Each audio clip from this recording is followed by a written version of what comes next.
Good evening. The opinions and statements voiced by our guests do not necessarily reflect the opinions of this network. Enjoy the shows. You are listening to WBHM Digital Broadcasting, the best in paranormal talk, only on Paranormal Experience Radio. Broadcasting live out of Birmingham, Alabama.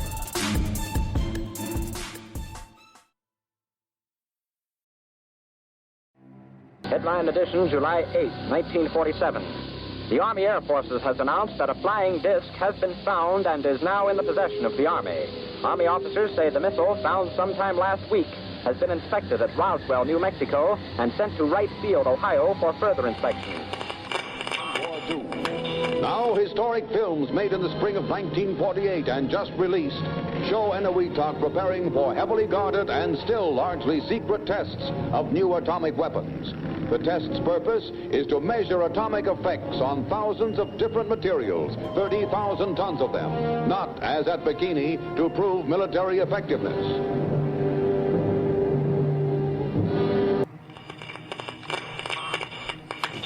San Francisco police say that 9 persons have been arrested in a narcotics raid on the headquarters of the Grateful Dead, a widely popular singing group.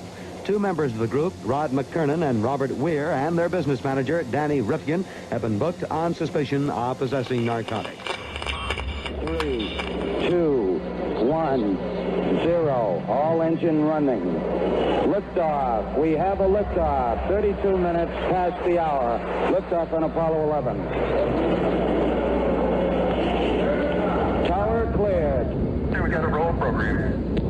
Neil Armstrong reporting the roll and pitch program, which puts Apollo 11 on a proper heading. I'm going to step off the limb now. That's one small step for man, one giant leap for mankind. Well, strange lights are causing a viral buzz on YouTube. Could we have caught extraterrestrial activity on a recent newscast? Brandon Arroyo investigates. As the newscast ended, the controversy began back on September 26th. What is that light shining in the back of the dark night sky?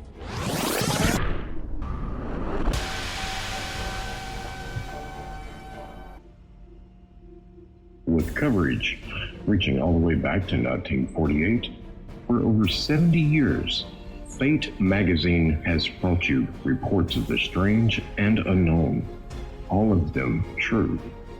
Now, Fate Magazine Radio is carrying on that tradition of setting the standard in paranormal talk radio as we report and discuss some of the most mysterious and perplexing phenomena imaginable in this strange world of ours. Now, here is your host of Fate Magazine Radio, Kat Hobson.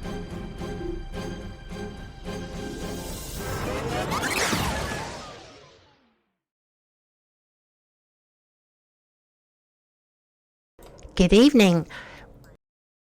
Welcome to WBHM Digital Broadcasting and Happy New Year. We are so glad that you are here with us.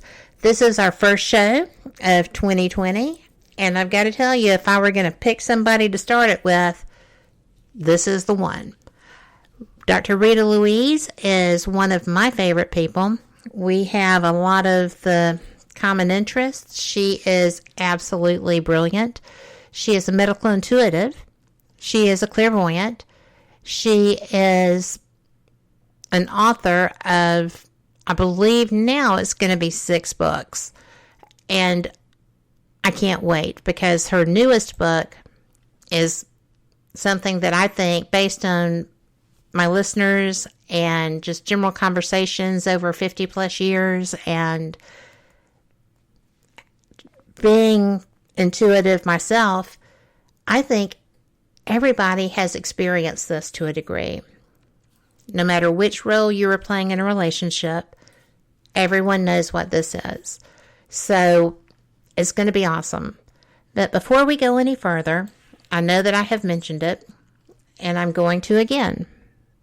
But we lost Kevin Malik, who was part of one of our shows here, Paraversal Universe, that aired on Fridays. He was also with Jennifer, the host of all kinds of experiences. They were North Wisconsin Paranormal Society. I am sorry, Jennifer, I missed that. But there is a GoFundMe for assistance with funeral expenses, and there is going to be a celebration of his life next weekend. And you can find those details at Paraversal Universe, Anomalous Universe. There are numerous pages, Lake Monstrosities, that he was either the owner of or a moderator on. And you can find the details. Jennifer has posted them so that everyone will be able to find them. And they do live in the frozen tundra. So just be aware of that. If you're planning to travel, you're going to need to check the weather. But at any rate, Jennifer, we love you. We love Kevin. We know he is still in the realm. And he is a great loss. A great loss to be able to have those conversations and learn from him. I appreciate him having been part of my world. So to move on, I know that he would be fussing because I am taking away from my guest. Dr. Rita Louise who is joining me. And I'm telling you, this woman has chops. This is great. Y'all are going to enjoy her so much. So I'm going to shut up and welcome her. Hi, Rita. Hey, Kat. It is so nice being here with you again. I enjoy our conversations. It is so much fun. I love our conversations. When we were talking earlier, setting up this interview, which was a little random, because I just am releasing this book. It goes available for pre-order on January 12th, even though we haven't really talked about it. And I was like, there are certain people that I want to talk to come on their shows because I feel like they are just going to get this book. And I want them to be the launch platform. And you are number one on my list. And so when you contacted me about coming on today, I'm like, oh, my freaking God. It's like the stars aligned. And here we are together. I know. And it's so funny because when you were telling me about the book, I'm like, oh, I've got to have that. There's no other, I can't go through life without this book. I really think, and I'm not saying this because you're my friend or even someone I admire, but simply because it's true. There is no way this book is not going to be a runaway bestseller. And the fact that you are bringing it out right ahead of the Valentine season is going to be so helpful, I think. I don't see how it could be anything else, but what brought this up?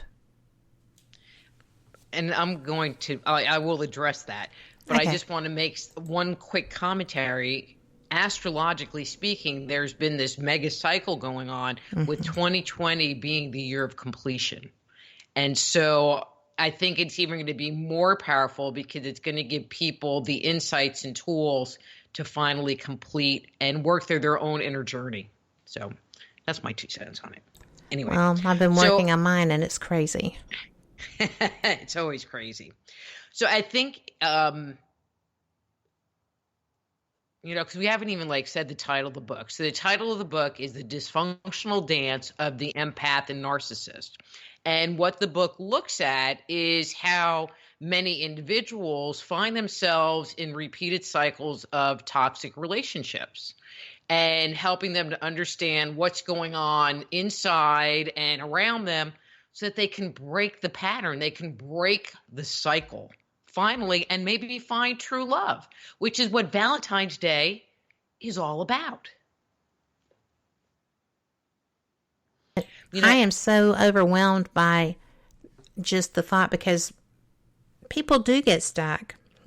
Maybe not everybody. The vast majority of people do go through this constantly. I feel it's a majority. But I think that, they vary.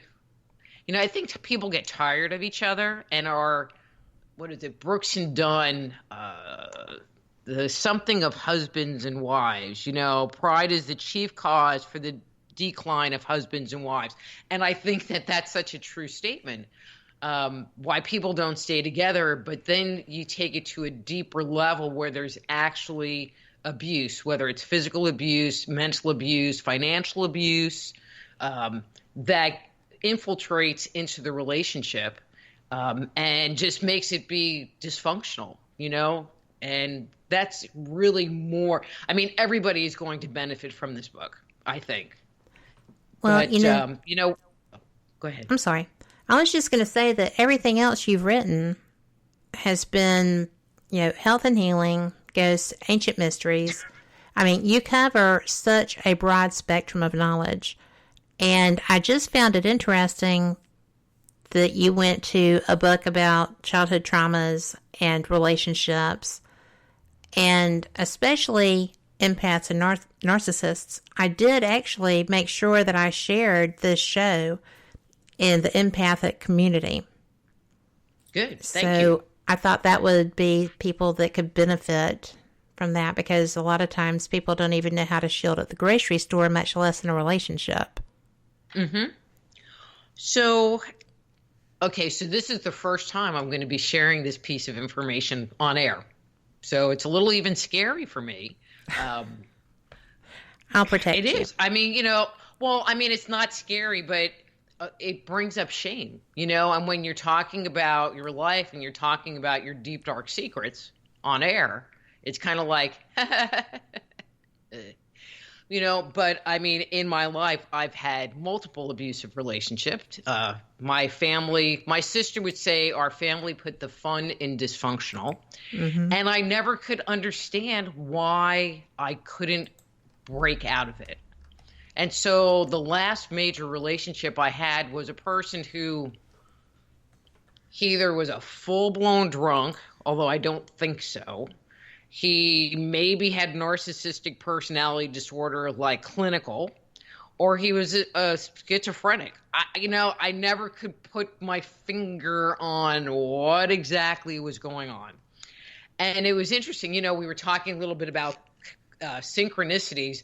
Here's a synchronicity story. So I kick him out, but if you're a narcissist, you don't really want to go because you just want to leech your way back in. And I wanted to get his stuff out of my house. And so I was like, well, when are you going to pick it up? And he's like, well, I'm working on it, which is secret code for it's not happening anytime soon. Like maybe in 20 years it'll go. After I worm my way back into your house even. Yeah, that. And so I decided I was going to get a friend with a truck and loaded all of his stuff into his truck and took it to him. And I decided, just before we got to where he was staying, that I didn't really want to go. And my friend dropped me off at a restaurant. And I'm sitting in the restaurant, and I get a text. You're going to love this. You're going to love this. From my ex-husband's now current wife.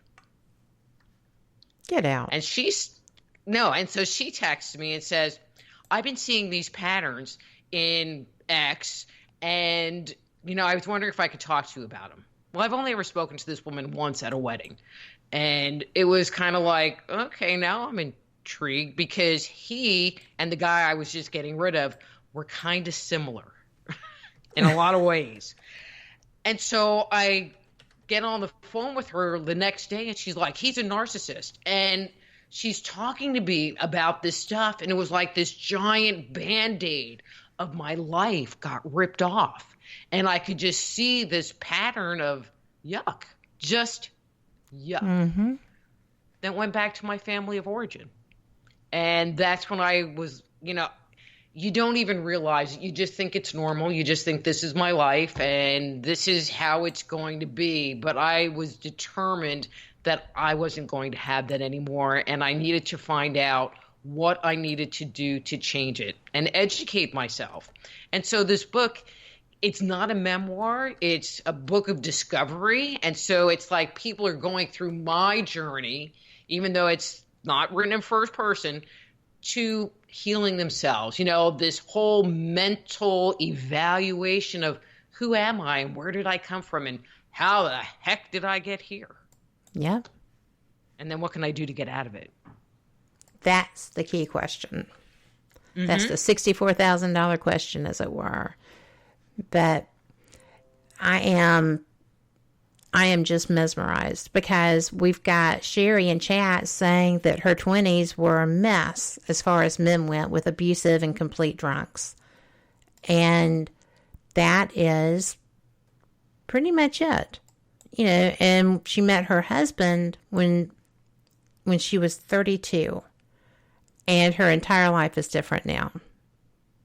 So I'm assuming this is a good husband. It is a good husband. The husband that she's just been with for 32 years. No, this guy loves and dotes on her, and she has a beautiful life now. But see, that's wonderful, and we're brought up to have the dream, the knight in shine, especially women, and this is, both men and women can be narcissists. Both men and women can be abusers. But women are more trained to put up and shut up just by society. So I think in the general population, you see more women affected by it because they lose their voice. They're taught to not have a voice.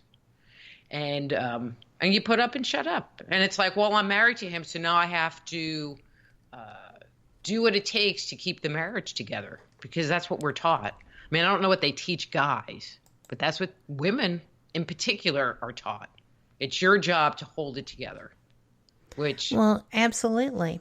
And, we had talked before this that it might be a little bit difficult getting through. And I do think it might. But I was actually in a relationship where I was shunned by my family because I left it. And I was just like, you know what? You don't even know. You don't even know. Why are you, I'm not the bad person in this relationship. Why am I the one that's catching crap? But it is a thing. And I'm not only female, I'm Southern. And it is, Steel Magnolias was not based on fiction. That is the way women live. And they are their own support system if they're lucky enough to have that. But we are expected to fill certain roles. When she says, I'm an old Southern woman, I'm supposed to wear, goofy hats and grow tomatoes. Well, and make sure that your marriage lasts. So it's just amazing. So there's people that accidentally, they have a good upbringing and they don't start life in this toxic cycle, but then they end up with somebody that's really toxic and they have that mentality of, well, it's my job to keep the marriage going and to stay in it.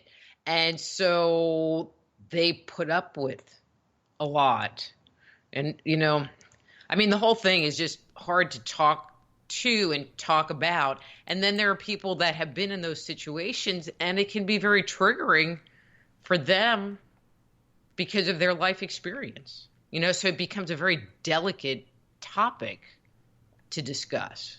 It does. And we've only got a minute until we go to our first break. So I don't want to get too in depth with some other discussion that is going on in our chat. But, this is where the core beliefs, the programming, as it were, the limiting beliefs, I would love to know what men are taught.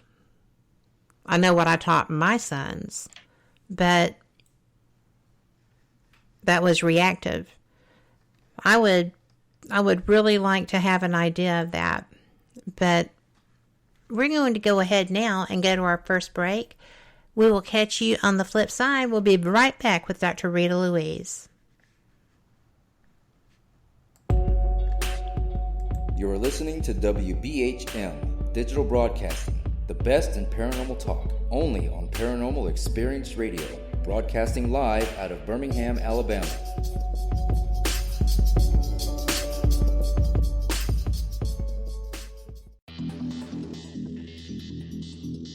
Several U.S. presidents are on record talking about the UFO mystery. Yeah, Presidents Jimmy Carter, Ronald Reagan both had UFO sightings of their own, but the current presidential campaign might be the first in which UFO disclosure has been championed by a major party candidate. DIA, CIA, it moves around, is operating a program to train psychic spies to spy and use their powers against Russia. John Ronson writes about this in The Men Who Stare at Goats. The first known sighting of a ghost took place right after Abraham Lincoln was assassinated in the late 1860s during the administration of Ulysses Grant. Project Paperclip, Clinton releases it all in 1998. Possibly the unequal cooling of its surface. I say, do you still think it's a meteor, Professor? I don't know what to think. The metal casing is definitely extraterrestrial. It's a place where UFO hunters and scientists gather to examine paranormal activity in the region. Some of the documents, this is bringing Nazi scientists into the United States to work here. So we fought against the Nazis, and it's not, this again is not a revelation. As early as 1947, 1946, we knew some of this, right? On the paranormal, will we see U.S. President Barack Obama's foreign policy go intergalactic in a quest for gold stolen by aliens? We'll tell you at least how the White House responded to claims the chief executive has been teleporting to Mars. But let's get to today's Capitol account. UFOs, hauntings, psychic abilities, conspiracy, ESP, cryptozoology. There are many things that remain unexplained in the inexplicable world around us, and we're talking about them here, looking for answers on WBHM Digital Broadcasting, Birmingham, Alabama. The truth is out there. Thank you for listening to WBHM Digital Broadcasting out of Birmingham, Alabama. The time is 23 minutes after the hour. Welcome back to Fate Mag Radio here on WBHM Digital Broadcasting out of Birmingham, Alabama. Thank you so much for joining us, and I know you're here for Dr. Rita Louise because she has got a new book coming out. On top of the others, I think this makes 6, and it is the dysfunctional dance between empaths and narcissists. So it is something that there's a lot of interest in. There's a lot of people experiencing it. And there are a lot of people that do this dance daily. So, Rita, welcome back. Thanks for having me, Kat. Thanks for being here. Keeping up the confrontation. I'll be quiet. Right. That, you have so much that you are covering in this book. And I know that it's difficult because if you have lived this, it's difficult to talk about. It's a lot different from writing. So kudos to you for going through this. But we were talking about core beliefs. Mm-hmm. And did you want to pick back up there? I sure can. So when we're born, there are people that suggest that we're, for the most part, are born with a clean slate. We are open to receiving, and I just like using the word programming that we receive from the world around us. And I'm going to give a probably very tacky example, but you get it with the example. So if we have a new dog, so we bring the puppy into our house, and the first thing we do is we teach the puppy to not go potty in the house. And when you take them outside, you say good dog and good dog. And if they have a little accident in the house, we say bad dog, and you maybe pat them on the butt or whatever, so that they become programmed into don't go pee-pee in the house. Right. And so when we are very young, we start to do things and we're praised for things that are seemed appropriate and are being approved of. So we take our first steps and everybody claps. And then there are things that we do because we might pick, the piece of pizza that's sitting on the coffee table up and start eating it, when we're in our diapers and we're not supposed to. And we get yelled at. And so we start to learn this is important and this is important and don't do this. And it creates our place in this world. And so some people grow up where, it's like the Cleavers on TV, and the family is very loving and very nurturing and supportive. And those people grow up with a very safe internal environment. And then there are people that don't have that opportunity where, there might be physical abuse or mental abuse or sexual abuse. There might be drugs or alcohol in the household that are creating issues and tensions within the family dynamic. The children might just be neglected, where the parents are too busy taking care of their own wants and needs, being a little narcissistic on their own, and the children are kind of left to fend for themselves, heal themselves. So when they fall down and hurt their, scratch their knee, they don't have any safe place to go to. And I think a lot of people, a lot of people have experienced that dynamic, but they don't understand or recognize the impact it has on the growing child, that it is shaped, because they're in the process of shaping their internal world. There's something that's called neural pathways that are connections in the brain. And so ones that we use a lot are kind of like a well-worn path. And so if you go down this path a lot, it's going to become wider, it's going to become more entrenched, and it's going to become the path of preference versus going through the trees and the thickets, and you got to push the branches back. Like, you might go that way for certain reasons, but it's not the well-worn path. And so as we are creating these core beliefs and core reactions to things that happen in our world, they can be positive, and that path can be based on positive reinforcement, positive stimulation, or it could be based on, well, if I do this, then there's going to be a negative consequence tied to it. And so if it's negative, as you grow up, then if you think, well, if I speak my inner world to this other person, there's going to be a negative consequence tied to it. Or if you walk out the door, you're going to leave me forever. That's one of our core beliefs, is the underlying fear of being abandoned and being left alone. Well, I'm going to interject something here because this part I can absolutely relate to. And my mother was in a car accident at a very young age, had a head injury, was in a coma. She was the only survivor of this accident. She was very damaged. When I was 4, well, I don't know if I was 4. My earliest memory of my mom is, me running through the house terrified because I think that she has left me, and she had hidden behind the living room door and was laughing. Because she taught me a lesson, right? And so through the course of my life, I had fears of abandonment, and then I tried to, toughen up and not show that I was concerned if somebody might be leaving. And I'm talking husband, right? Not just whatever. And so I had a very difficult time with trusting relationships, and I totally know that it stems back to that. Exactly.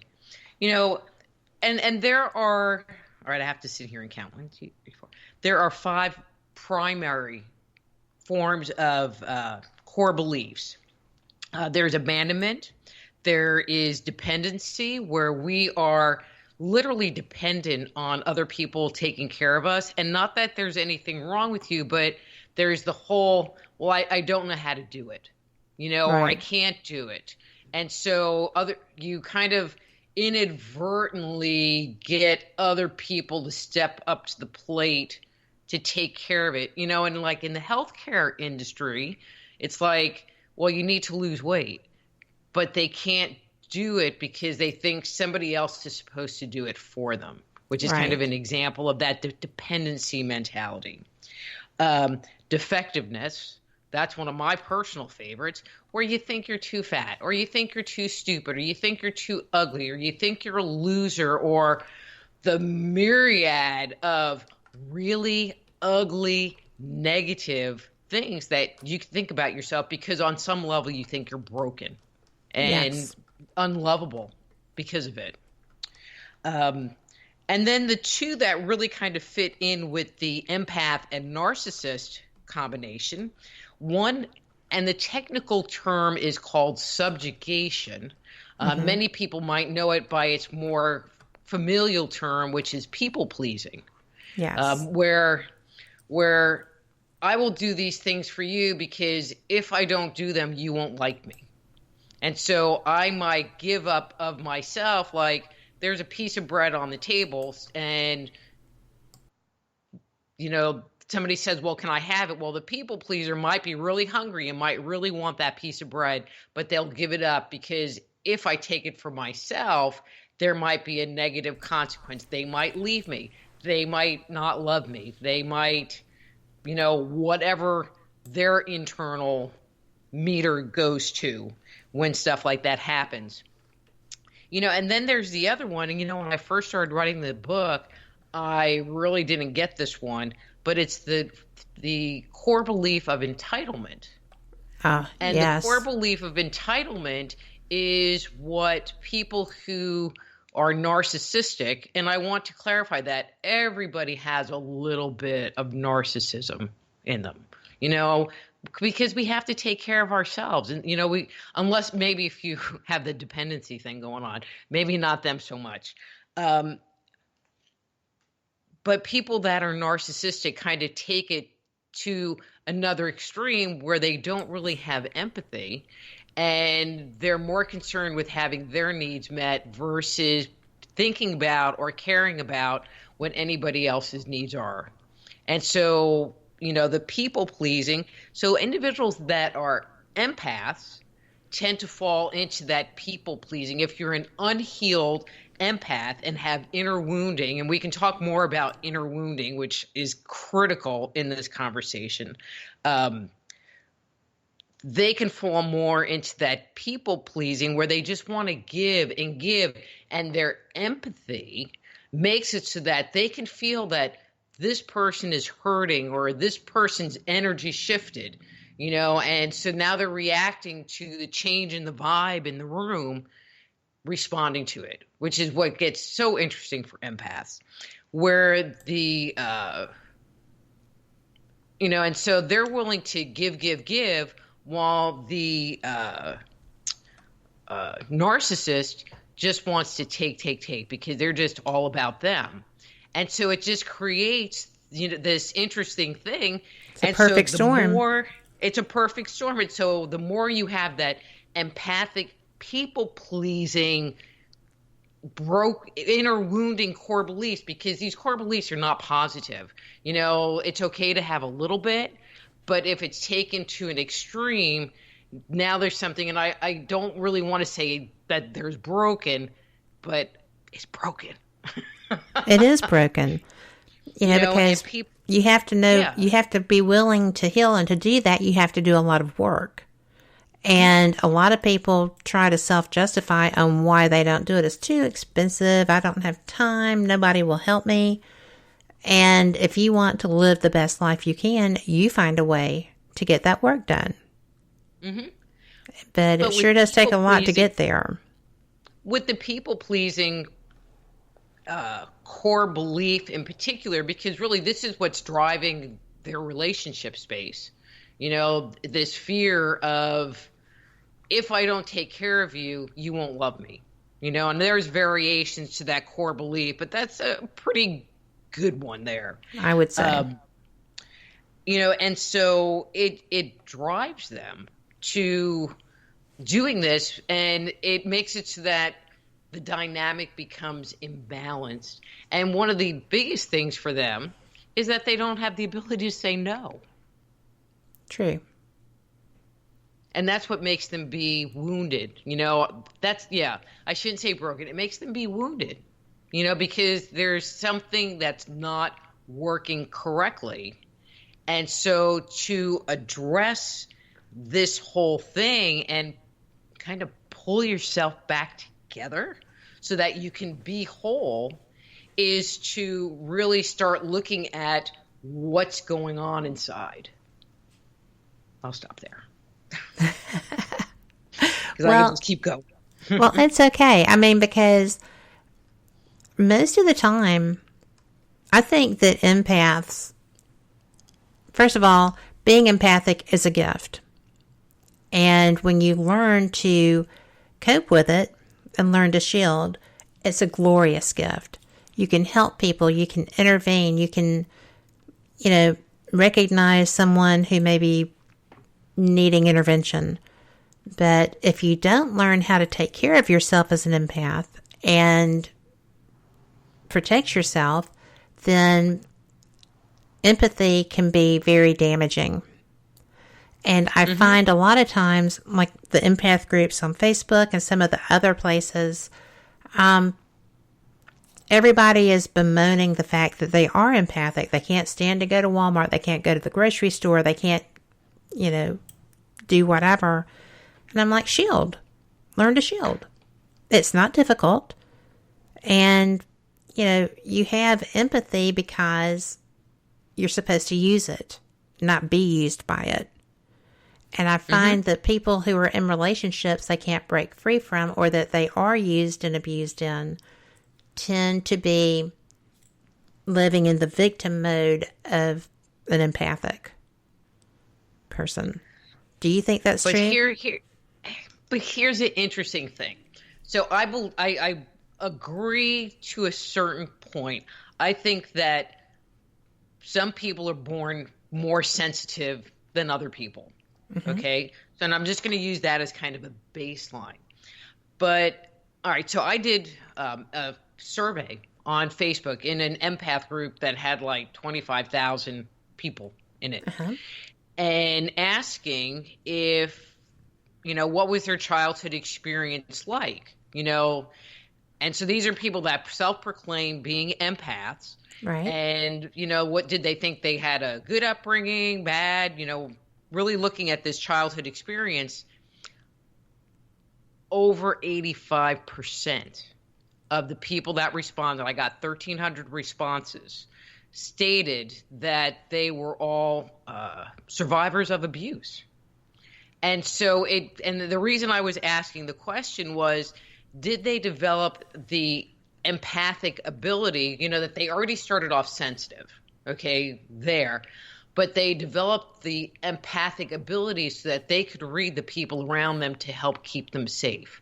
That they learned to open their chakras up more, because if the wind changes direction and it's blowing from the not good part of the house, that they can be aware and internally protect themselves from the experience or disassociate or whatever they use as a coping mechanism in those situations. And I feel like that is part of what drove the people to become empaths in the first place. But it would stand to reason if you were doing it for those reasons, if that's where it came from, then you would be more prone to protect yourself with it. I mean, it's a disassociative protection from the abuse, but they don't learn to control it. I hear what you're saying. Am I missing this? No. And I don't know that I have an answer for you because I haven't really. Okay, so when people dissociate, it is they're going out of their body, and so they're not really aware of what's going on. They space out, basically. Right. I guess in psychological terms or whatever, there's the fight or flight mechanism that everybody knows about. Absolutely. But there's another one that I just learned about fairly recently, and it's called freeze. So you can run, you can fight, or you can freeze. And so people that dissociate freeze. And so they can't do anything, so they just internally get out of Dodge. And so, but when we're not in that toxic situation anymore, we put our guard down. We don't walk into Walmart like we're walking into the dining room where the battle is going on. True. And so we don't, and that's why this book is really about raising awareness. What's going on in my inner world? What's happening inside me so that I can change that? Because one of the things that I learned on my journey, Kat, is it's my job to make me happy. Yes. It's like, get out of town, really? I know, right? And it's like, you mean I can find mechanisms for this? There's something built in? Yeah, it's... Well, even just the concept was like... Yes. Really? Where did that come from? Well, I mean, because we're so often taught... the two biggest things that I learned fairly early in this journey, and these were my things, was it was my job to make me happy. So I shouldn't be looking for other people or other things to make me happy. It's my job. And so if I am worrying or ruminating or have a bad internal environment, it's my responsibility to change it. And so if this person is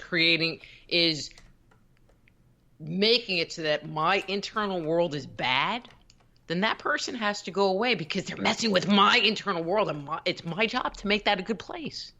So that was one of the things I learned, which was like, wow. It's like Gilda Radner, cool. Right? This is my world and this is my universe. That's right. And then the other thing, and this was, I think, more personal to me, was that I have a choice. Yes. That I have a choice to not put up with this. And so it might say to death do you part, but you know what? I don't have to play that game because I can. Well, I don't have to be here and die. I can die naturally. Yes. Yeah. And we're going to have to go to break. I hate leaving this part of this conversation because it's so awesome and it's so important. But we will be right back with Dr. Rita Louise, and we will be covering this, taking control of your happiness, taking control of you. So we'll be right back. You're listening to WBHM Digital Broadcasting, the best in paranormal talk, only on Paranormal Experience Radio, broadcasting live out of Birmingham, Alabama.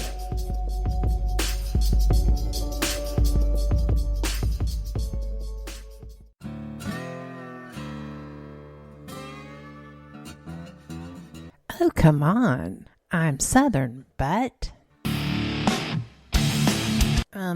Nope.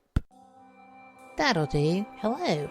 I am Kat Hobson, host of Paranormal Experience here on WBHM Digital Broadcasting out of Birmingham, Alabama. I enjoy having guests from all areas of the paranormal, from ghosts to ufology to cryptids and beyond. You'll find some of the best researchers in their fields bringing you some great information. Join me on Wednesday nights from 8 to 10 p. Eastern here on WBHM Digital Broadcasting. Since 1948, Fate magazine has brought you reports of the strange and unknown, all of them true. Fate Radio is carrying on that tradition, bringing you the unusual, macabre, strange, and bizarre. Join host Kat Hobson Sunday nights from 8 to 10 p.m. Eastern on WBHM Digital Broadcasting.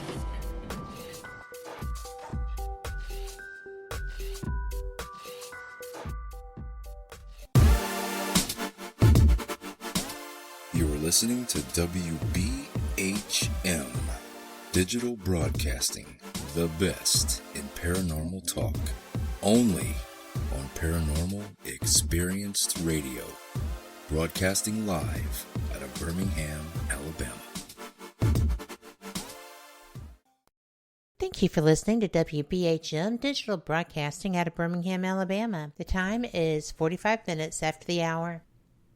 Welcome back to Fate Mag Radio, and we are so glad you're here with our guest, Dr. Rita Louise, who is here talking about her new book that you're going to be able to pre-order in January 12th. And you can actually get it. It's going to be out and available, I believe, February 5th, just in time for Valentine's Day, so that you can check that relationship status.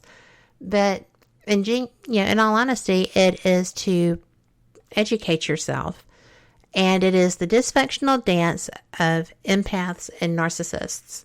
So, Rita, we were just kind of discussing, the freeze, run, fight, methods of protecting when we're children and learning to be empathic when we're facing abuse. And, it's just really something that is interesting, because are narcissists not also abused people sometimes? And Very they kind of much grandiose themselves? I mean, that's one of the things that I found so interesting, is that both of them are. The empaths and the narcissists both are. And I think that the amount of abuse, it really comes down to, okay, bottom line, to save time without a whole dissertation, is how they deal with what happened. And so the empath is more able to, and I'm going to get into a very psychic energy work kind of way of describing this. The empath is more able to ground their body. They're more able to connect to source. And so the traumatic situation ends, and they, on some level, are able to release the internal trauma and reconnect to themselves and their spirit, and then move forward. Doesn't necessarily mean it got rid of the trauma, but they're able to regroup and find homeostasis and wholeness within themselves, and then move forward. And they always move forward with a sense of hope that one day it's going to be better. And that's what kind of keeps them driving forward, is this feeling of hope. Where the narcissist might have the exact same experience, and instead of reconnecting to source, it's like they shut down. And they decide that they can't fix it, or it's not fixable. And so their way of dealing with it is just, really dysfunctional in a different way, is that they don't own it. It wasn't me, or they change the view on it so that they don't have to take responsibility. Empaths will take responsibility. If I did it, I did it. A narcissist will never take responsibility and own it and then grow from it. And so they can come from similar situations, but it's their way of processing the information of what happened to them and be able to, on some level, learn from it, grow from it, survive it, let it go with that piece of hope, or to basically just shut down. And one of the things that they have found with people with really severe, because there actually is a personality disorder, a clinical, so kind of like someone who's psychotic or, has borderline personality disorder. There actually is a narcissistic personality disorder. I mean, it's a clinical disorder. Yes, it is. And, they just can't deal with it. Bottom line, they just can't deal with it. And their way of dealing with it is separating themselves from it and trying to get other people to be responsible for it. And so even though it would be great if a bunch of people that had like heavy narcissism in their personality to read this book, my feeling is that really they would never read it, because there's not anything wrong with them, because they're perfect in their own mind. And I why thought would they about need to that read when a I book? saw the title. Oh, yeah. Well, and I'll share this with you and your listeners, so if you are enjoying my candor, the book has a lot of my candor in it. How's that? I'm excited about that. I love your candor. We're very similar in that regard. Mm-hmm. So pretty much call them as we see them.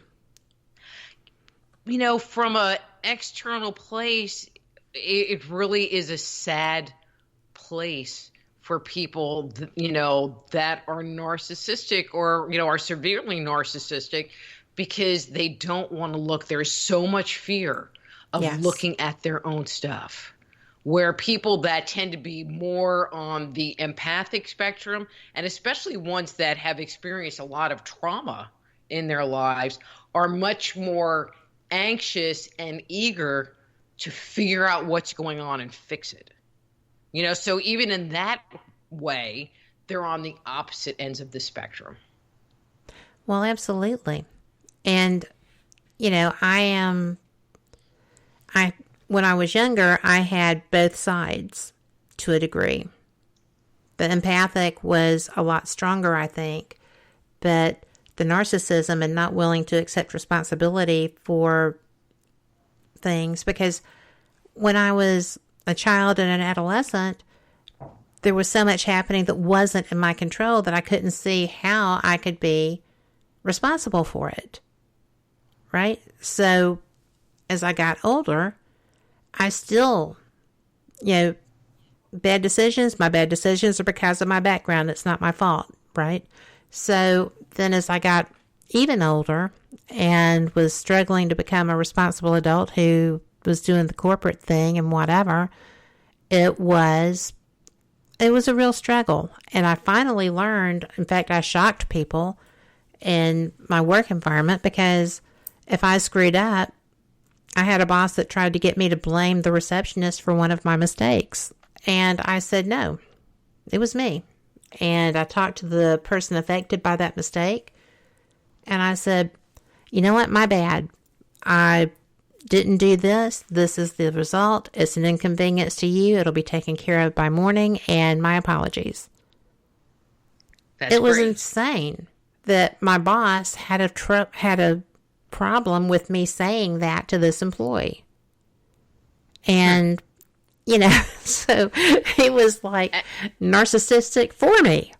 And in my family, we were taught to be responsible, because if you weren't responsible and took care of stuff, then there was a negative outcome and a negative consequence, but I'm not the oldest, but I was still held responsible for freaking everything.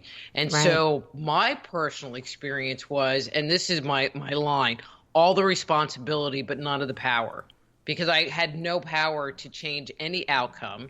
And I just had to do it. It's just your responsibility to do it and get it done. Because if it's not done, because as they say, shit flows downhill, excuse my French. That's okay. And it seemed to always end up right at my bed. Yep. I feel you. Well, and I have 7 brothers and sisters, and it always ended up with me. And I just really never understood that. That is interesting.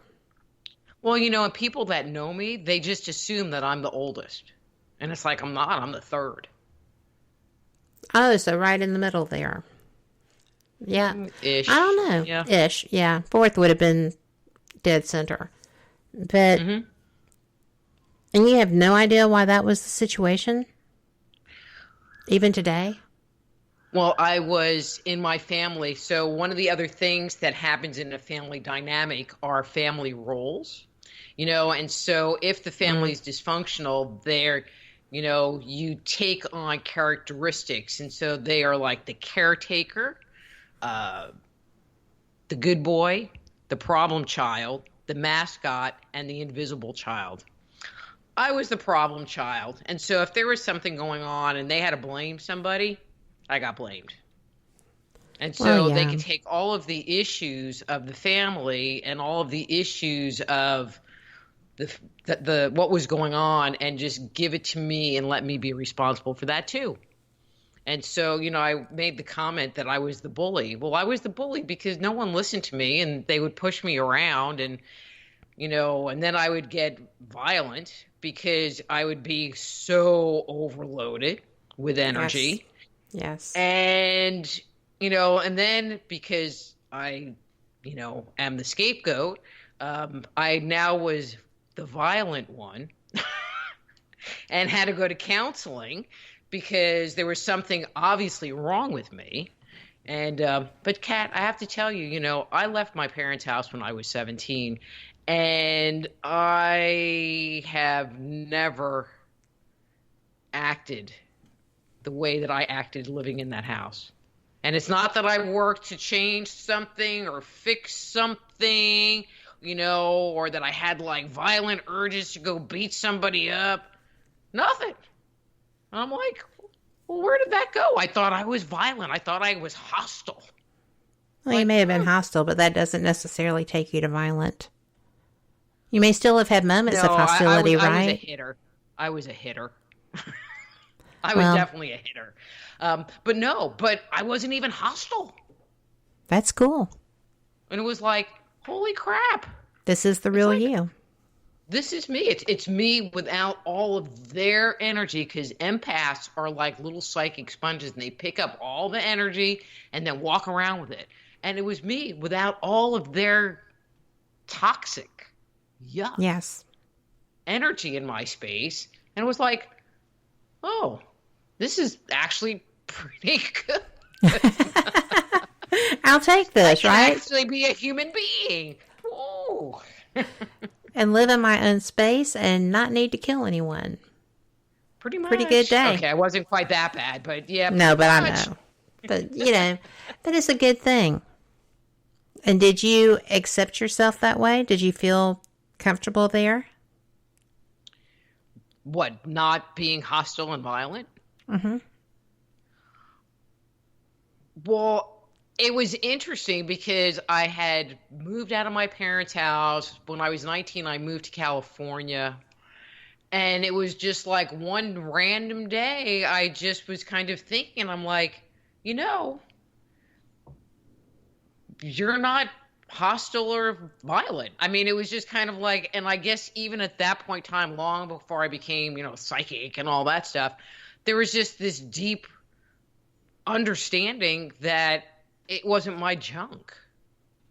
Like that was their opinion of me, but that was me being pushed to the limit and, run, fight, or freeze. I was in fight mode. I was in perpetual fight mode.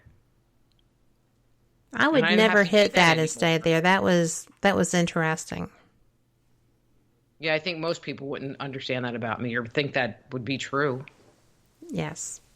But it's a fact. And I got the kung fu moves to prove it. No. Did you just kung fu your coffee cup? I did.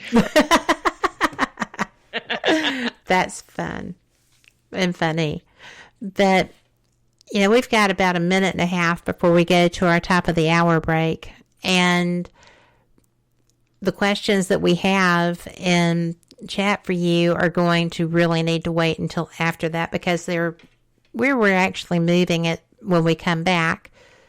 And, I am just pretty amazed that this is so spot on. I can't wait to read the book. I can't get my hands on it yet. But I am so fascinated because of living this. When I say that this is going to be a bestseller, because I feel that there is so much of society living this now, because we have people coming out of the generations of, oh, well, it's nobody's fault. It just went this way. Or, now everybody gets a trophy because we're all equal and there's no one better than anyone else. And now those people that got the trophies are coming into adulthood and don't take responsibility for very much at all. And it's just interesting to watch this as a societal factor. And I'm interested I know we're going to be talking about personal relationships, but it's interesting as a society too. So I can't wait. But we will be back after this. And, this is our top of the hour news break. Great time to do some cartwheels, stretch those legs, grab a cup of coffee or a Coke or tea. And we will catch you on the flip side of this as well. Come right back. We are too. Live from NPR News in Washington, I'm Janine Herbst. The Trump administration is rejecting criticism that President Trump's threats against Iran violate international laws of war. Trump tweeted the U.S. will target sites important to Iranian culture if Tehran retaliates for the U.S. assassination of Qasem Soleimani. NPR's Amy Held has more. On the Sunday morning talk show circuit, Secretary of State Mike Pompeo denied Trump ever said he would attack a cultural site. President Trump had tweeted that the U.S. has targeted 52 Iranian sites, including those important to Iranian culture. He did not expand. But Mohammad Javad Zarif, Iran's foreign minister, said targeting its cultural sites would be a war crime. International laws of armed conflict prohibit such attacks. Pompeo spoke to ABC's This Week. We'll behave lawfully. We'll behave inside the system. We always have and we always will. Pompeo said Trump doesn't want war, but he will protect the U.S. We're going to respond against the actual decision makers, the people who are causing this threat. Amy Held, NPR News. Meanwhile, Germany's foreign minister says he hopes for direct talks with Iran to try to de-escalate tensions in the Middle East following the assassination. NPR's Rob Schmitz has more. German Foreign Minister Heiko Maas told German newspaper Bild am Sonntag that in the coming days he and his European counterparts will do all they can to counteract a further escalation of the situation, working in the UN and the EU and in dialogue with their partners in the region to do so. Despite heightened tensions in the region, Maas said he has no plans to increase Germany's deployment of around 120 troops in Iraq. The call for calm was echoed by EU Foreign Affairs Chief Josep Borrell, who met with Iranian Foreign Minister Mohammad Javad Zarif in Brussels on Saturday. Rob Schmitz, NPR News, Berlin. In New York, thousands of demonstrators marched from Manhattan across the Brooklyn Bridge today, protesting anti-Semitism. Jewish organizations called for the No Hate, No Fear Solidarity rally after a rash of violent attacks on Orthodox Jewish communities in New York and New Jersey in recent weeks. Ariel Sapish was among the demonstrators. As a Jew in America, I think it's important. I hope that my family is safe and that I am safe. New York area has the largest Jewish population outside Israel. In Australia, cooler temperatures and calmer winds help thousands of firefighters battling hundreds of wildfires around the country, but still many are burning out of control in a disaster of unprecedented scale. At least 24 people have died. Thousands of homes have been destroyed. Around 15 million acres of land has burned. In New South Wales alone, nearly 500 million birds, reptiles, and mammals have also died. Authorities in Mississippi say one of two prisoners who escaped yesterday has been captured. 5 prisoners died in violence at state prisons last week, and authorities blame gang violence. The other escapee is still being searched for. This is NPR. Near Pittsburgh, a tour bus crashed this morning, leaving at least 5 people dead, dozens injured on the Pennsylvania Turnpike. It happened about 30 miles east of Pittsburgh, involving several vehicles. The tour bus was traveling from New Jersey, headed for Cincinnati. Police say it appears it lost control and went up an embankment and then was hit by tractor-trailers in a car. The National Transportation Safety Board says it dispatched a team of more than a dozen to investigate, but officials say it's too early to determine if weather was a factor. Public health officials in a southern Chinese city are still trying to identify the cause of a pneumonia outbreak. NPR's Amy Chang reports they've already ruled out several contagious respiratory diseases as the source. Since mid-December of last year, 59 people had been diagnosed with viral pneumonia in the city of Wuhan. The news set off speculation on social media that contagious diseases like severe acute respiratory syndrome, or SARS, may be connected. While the City Health Commission says the cause to these patients' illness remains unknown, it has denied that the outbreak is caused by SARS or other respiratory diseases such as influenza and bird flu. According to local authorities, some patients were vendors at a local seafood market, which has been closed since the 1st of January for disinfection. China has a spotted history with managing public health crises. In 2002, the central government refused to acknowledge an initial outbreak of SARS around the country, and the epidemic eventually led to the death of 329 people. Amy Chang, NPR News, Beijing. Asian markets are trading lower at this hour. The Asia Dow down about 0.6%. I'm Janine Herbst, and you're listening to NPR News from Washington.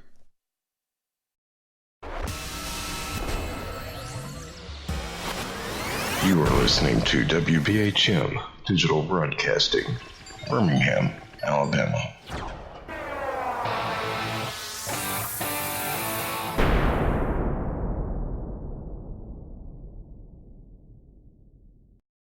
Welcome back to WBHM Digital Broadcasting out of Birmingham, Alabama. The time is 5 minutes after the hour. Welcome back to WBHM Digital Broadcasting out of Birmingham, Alabama. I am Kat Hobson. I am your host of Fate Mag Radio, the online voice of Fate Magazine. By the way, if you are looking to renew your subscription, now is as good a time as any.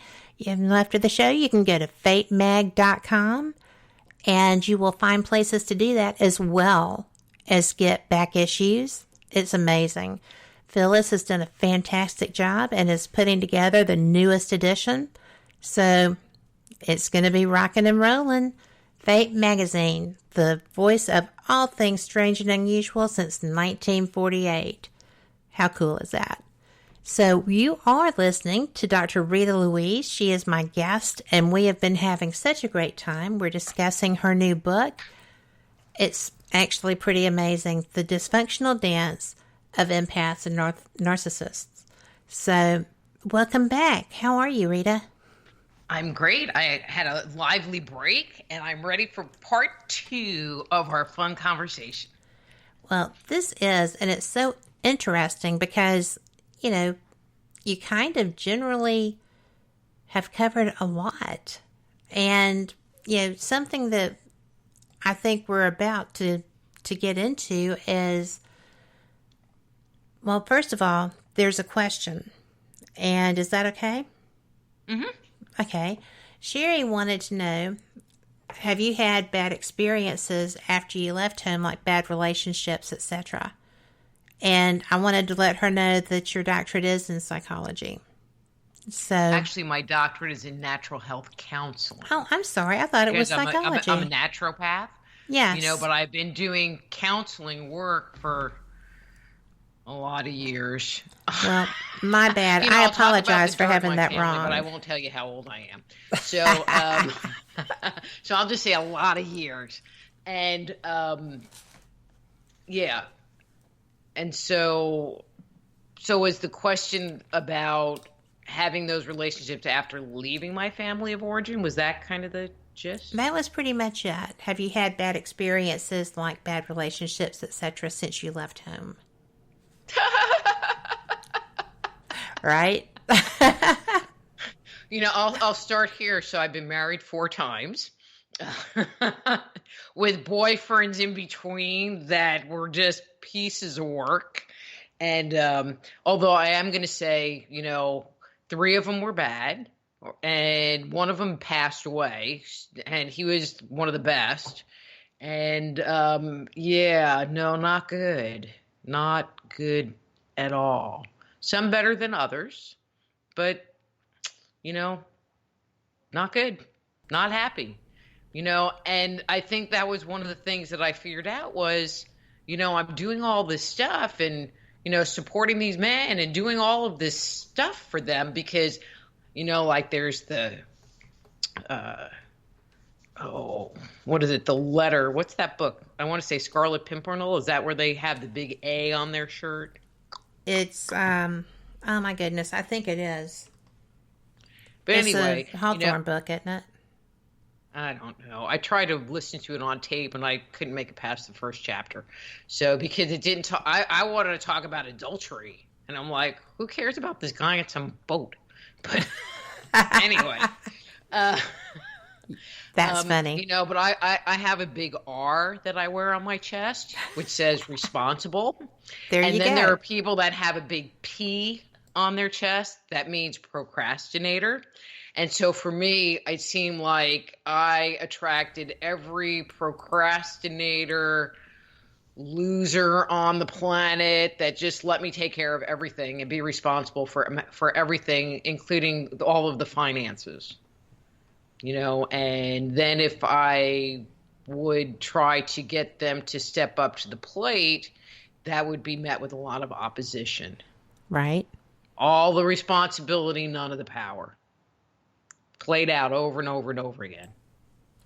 Well, that's pretty interesting because it would be off topic really when I started looking back, so in the first part I talked about a relationship that ended just about a year ago.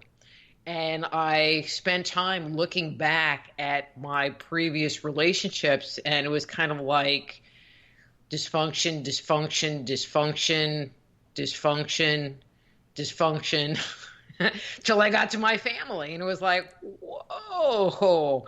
And that was the biggest reveal, that I could sit there and trace back basically this pattern, and it was my pattern, so what my pattern is going to be different from your pattern or someone else's pattern, and figuring out what your pattern is and what your core beliefs are, and what is pushing your buttons is what's really important to help unwind them and make it so that you can be happy inside.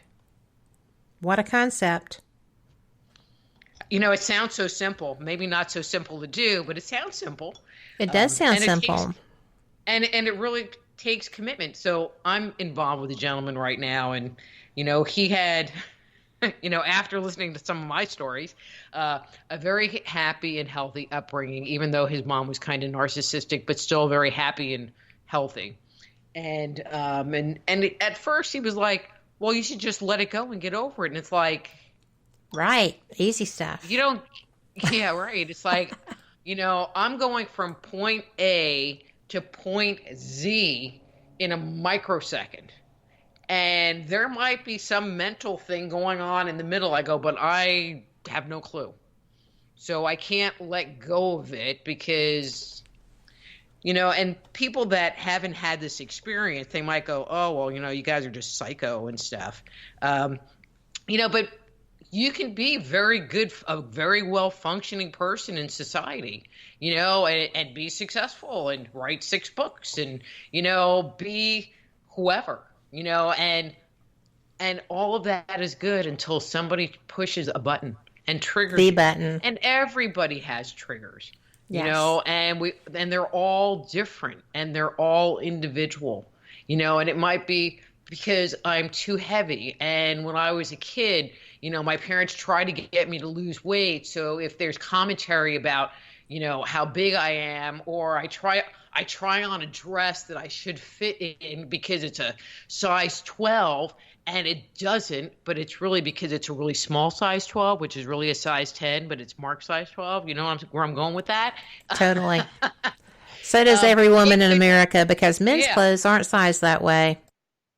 But it could trigger a whole cascade of self-hate and self-loathing that you're like, how did I get there? How did I go from I'm trying on this awesome dress to I'm beating my thighs in the dressing room? Yeah.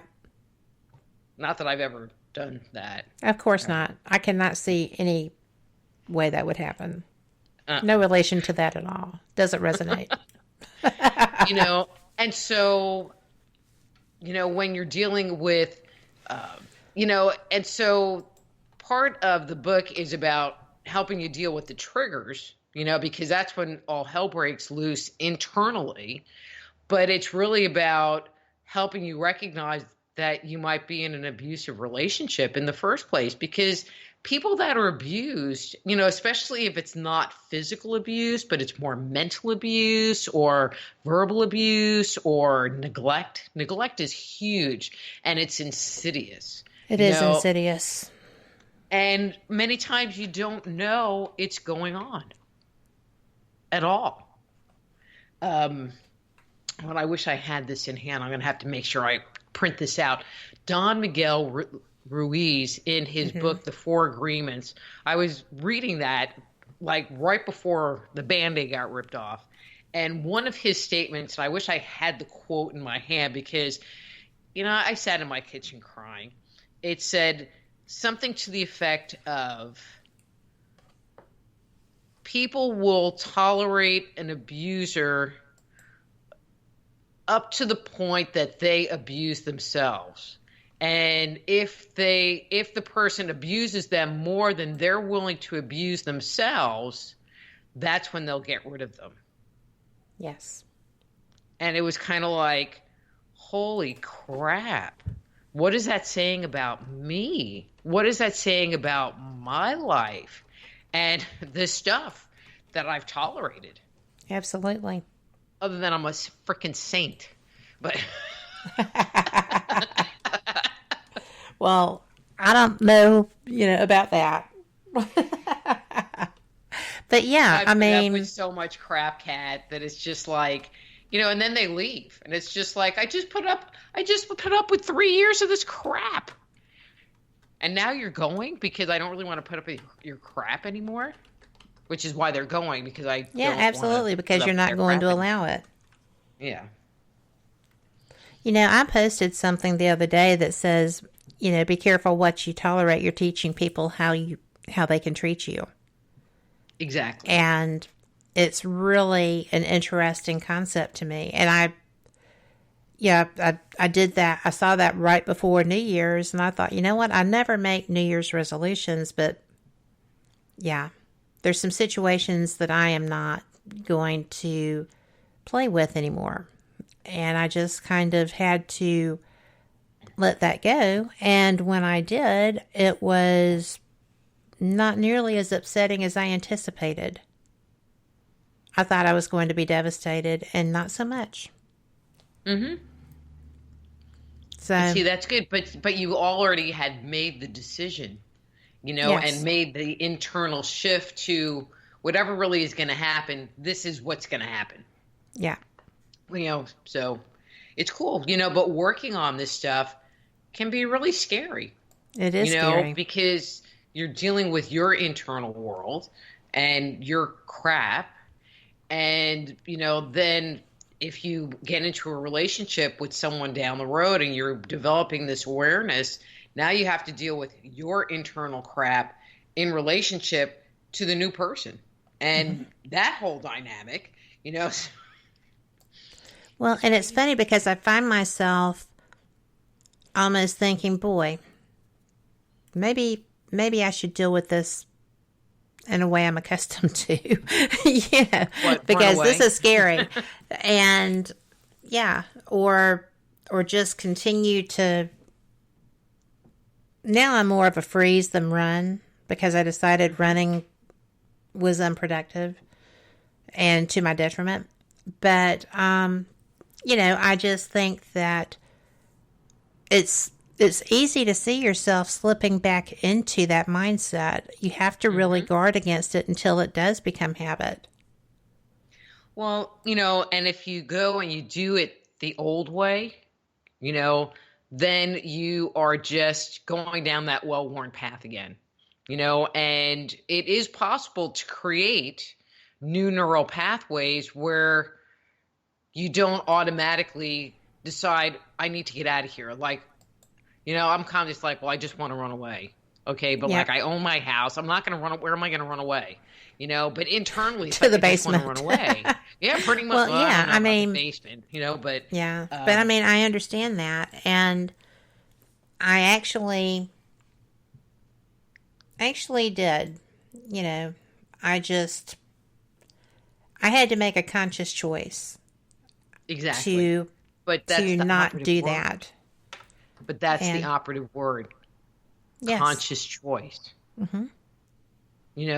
And because a lot of the times we have these behaviors and they are so old and so part of that well-worn path that they are our knee-jerk reaction. And that's where we go automatically. Yes, that's and so it's, okay, this happened and now I'm choosing, and sometimes you can choose, sometimes not so much, to not go down that path, or I'm starting to go down that path and I don't want to go there. So what can I do to make it so that I don't?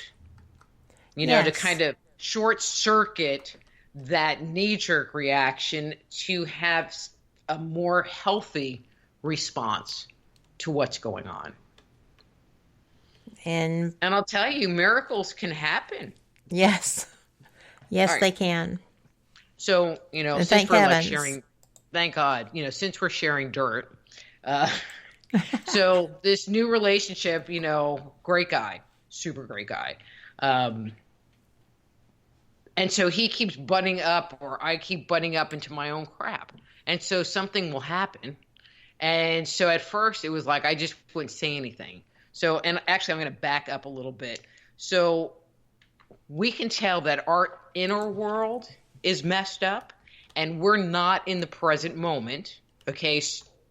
So when we're not in the present moment, we're not grounded, and our attention's either in the future, AKA we're worrying, or our consciousness is in the past and we're ruminating, which means, well, I just had a fight with my boyfriend, and well, I should have said this. Well, maybe I should have done that, which is that rumination. And you can just stuck in these cycles of thinking about it and thinking about it and thinking about it. Man, I could go for 2 weeks, literally, in a cycle.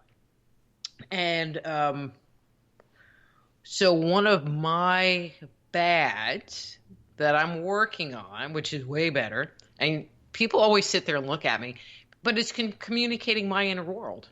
And so saying, well, I don't like that, or, this bothered me. And so there was something that it was like, my awareness was I was ruminating, and I had been ruminating for a couple of days. And so now it was like, okay, your inner world has been disrupted for 2 days. And it's like, we're not doing this anymore. So you need to put your big freaking girl panties on and go in there and have a conversation about, well, this happened the other day and it really bothered me. It scared the crap out of me. Now, people that know me real well are like, you're the most fearless person we know. It scared the crap out of me. And, talk about brace for impact. I'm sitting there talking, and I'm like white knuckling the chair, waiting for the negative outcome to the conversation, because that's been my life history. You say something, there's a negative outcome. Yes. And he said, oh, okay, I won't do that anymore. Get out. Okay. And so it was like 2 days of worrying and ruminating and it was a 5-minute conversation, and it all went away. All the crap in my inner world went away. All the ruminating and worrying went away. And I was like, wow, maybe I shouldn't wait 2 days to do that. Let's just pop this out right here, right now. Oh my goodness, we have to go to break. Well, we will be right back. I apologize. This conversation was just getting intense, and we will be right back. Y'all come back too. You are listening to WBHM Digital Broadcasting, the best in paranormal talk, only on Paranormal Experience Radio, broadcasting live out of Birmingham, Alabama.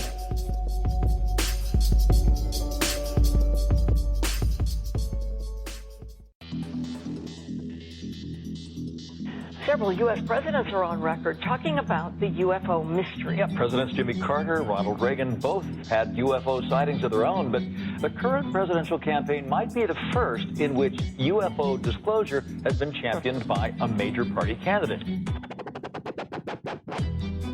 DIA, CIA, it moves around, is operating a program to train psychic spies to spy and use their powers against Russia. John Ronson writes about this in The Men Who Stare at Goats. The first known sighting of a ghost took place right after Abraham Lincoln was assassinated in the late 1860s during the administration of Ulysses Grant. Project Paperclip, Clinton releases it all in 1998. Possibly the unequal cooling of its surface. I say, do you still think it's a meteor, Professor? I don't know what to think. The metal casing is definitely extraterrestrial. It's a place where UFO hunters and scientists gather to examine paranormal activity in the region. Some of the documents, this is bringing Nazi scientists into the United States to work here. So we fought against the Nazis, and it's not, this again is not a revelation. As early as 1947, 1946, we knew some of this, right? On the paranormal, will we see U.S. President Barack Obama's foreign policy go intergalactic in a quest for gold stolen by aliens? We'll tell you at least how the White House responded to claims the chief executive has been teleporting to Mars. But let's get to today's Capitol account. UFOs, hauntings, psychic abilities, conspiracy, ESP, cryptozoology. There are many things that remain unexplained in the inexplicable world around us, and we're talking about them here, looking for answers on WBHM Digital Broadcasting, Birmingham, Alabama. The truth is out there. Thank you for listening to WBHM Digital Broadcasting out of Birmingham, Alabama. The time is 23 minutes after the hour. Welcome back to Fate Mag Radio here on WBHM Digital Broadcasting out of Birmingham, Alabama. Thank you so much for being here. And we are going to get right back to Dr. Rita Louise. Rita, I'm so sorry I had to cut you off. We were talking about you learning to trust because after 2 days of torturing yourself, your situation had a positive outcome unexpectedly. Because you were programmed to not expect that. Well, and then after that, my little pea brain goes, wow, maybe you could have it take less than 2 days and, it could happen. But of course, this other part of me is going, nah, that was just a lucky break. But I tried it again, except this time I only waited a few hours and it happened again. I said, blah, blah, blah, whatever the situation was, which in his mind, he makes me laugh. He was like, you're so upset about something so stupid. And I'm like, right. Well, it might be something stupid to you, but it's really important to me. And I again expressed my internal world and poof, I was back in the present moment. I was grounded again. I was able to be whole again. I could reestablish my boundaries. I wasn't this volatile, I don't even know what to call it. So it's been a work in progress. It's a good thing. It's a great thing. You had talked about, and we've kind of blown through some of these points, but, we covered when people with these separate disorders come together, and if you want to call them disorders, but separate ways to go, and when you say that wounds attract, I have found that narcissists are very aware of people who are beaten down, empathic, but not self-caring kind of things. It's almost like a lighthouse beacon. Would you say that's close to true? That's exactly true. I mean, what they're looking for, a narcissist is looking for what's called, an energetic supply. They're looking for a food source. And so I think your listeners, if they're, because there are extroverted narcissists, so like they say Trump is a narcissist because it's all about him, and so that would be one kind.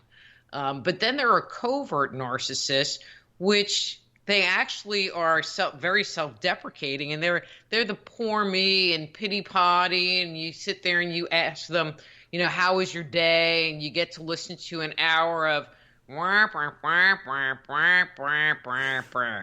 and so some people might identify them as being an energy vampire, and they are.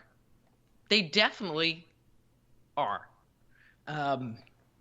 And so, and what they want is your energy. And what makes the narcissist bad and kind of worse than a lot of like your generic energy vampires is that if they're not getting the energy and attention they desire, they will change their form and start doing things to get negative energy and negative attention just so that they can get attention from you.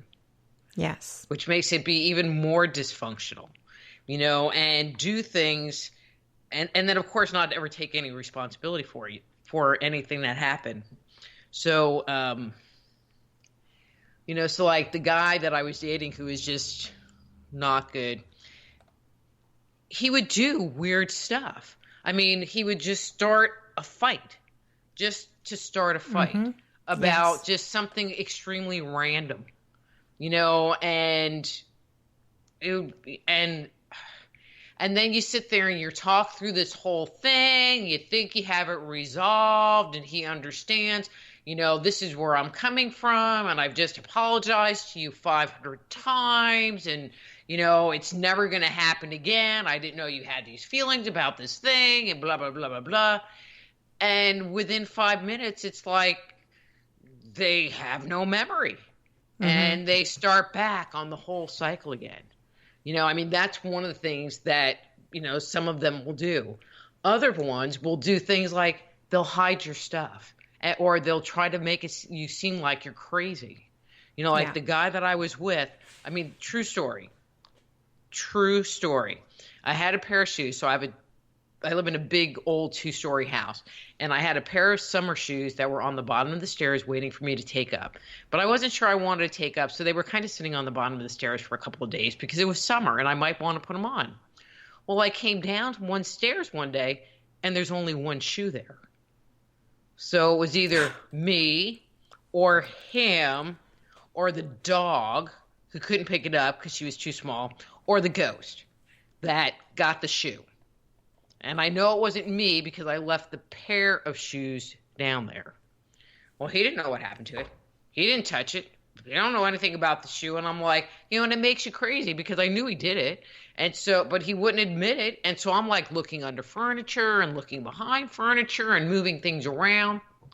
Kat, 6 months later. Okay, this is kind of embarrassing. 6 months later, I'm having a party and I'm dusting a bookcase. And I'm looking behind these pictures that are on the bookcase decoratively to dust, take them off and dust. And I found my shoe. Oh my gosh. And then I was like, that's insanity. Oh, look what I found. He goes, oh, well, I must have been answering the door and I put your shoe there. Well, obviously, that's what everyone would have done. Behind the pictures. All the way behind the pictures on the bookcase. It's like, you're freaking psycho, dude. Anyway. Well, I'm going to ask, because I think you just answered how you can tell if you're unhappy and in a toxic situation. Okay. But, how long did you stay after that? And why do people stay in unhealthy relationships of that nature? Okay. I stayed because one of his things was that he had the core belief of dependency. And so he became very dependent on me, which pushed all of my, I need to take care of you and be responsible for you. The man couldn't even call and make a doctor's appointment. It was like he just couldn't do it. And I would have to I had to treat him like a kid and be his mom, literally. Right. And well, I would beg to differ. I would say that he could do it. He wouldn't do it because he wanted you to be in that mode because that was controlling you. Yeah. Right? Yes. Right. But in that moment, that was kind of where I was at because I have some of that people pleaser thing going on. And, he was very good at finding all of my core wounds and pushing them. But one of the things that happens is that many times you find someone that has similar core wounds and they start enmeshing with each other, but it gives you that's kind of the first attraction, is you've been hurt in a similar way. Yes. And it's like, well, we can help heal each other.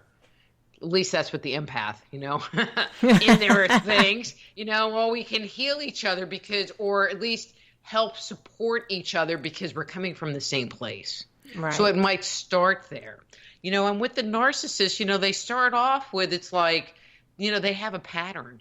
It's like they start off where they're just like all over you and they're like calling you all the time and texting you all the time and wanting to be with you all the time. And then they're like, oh, well, when we get married, we're going to go do all this stuff. And they like suck you in mentally and emotionally. And you think, this guy or girl really loves me and they want to be with me, and they get it.